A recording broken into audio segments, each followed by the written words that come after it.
అబ్బబ్బబ్బబ్బా, గీ హెల్మెట్ పంచాది ఊకూకే పెనం మీద నీళ్ళు చల్లినట్టే అవుతుంది. ఓసారేమో కోర్టు హెల్మెట్ పెట్టుకోమంటది, ఇంకొకరు పోయి కోర్టులో కేసేస్తారు.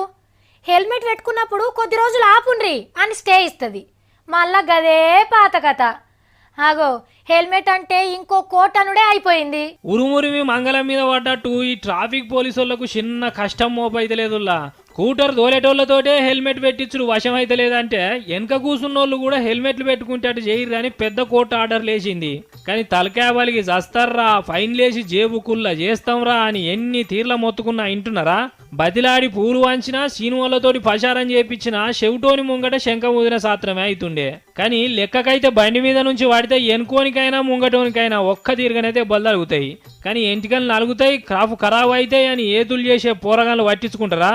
పెండ్లి లేదు, పెండ్లం లేదు, పిల్ల పేరు మల్లె మొగ్గ అన్నట్టు మాకే గతి లేదు కానీ ఎనుకోనికేడ దేవాలే హెల్మెట్ అనరా గొప్పగా.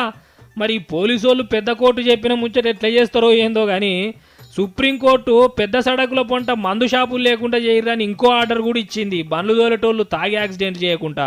కానీ చూసిర్రా, ఎవ్వని సోయివానికి ఉండాలి కానీ కోర్టులు, సర్కార్లు, పోలీసులు ఇంత ఘనం చెప్తున్నా ఈనటోళ్ళు కరువైర్రంటే ఏమనాలే?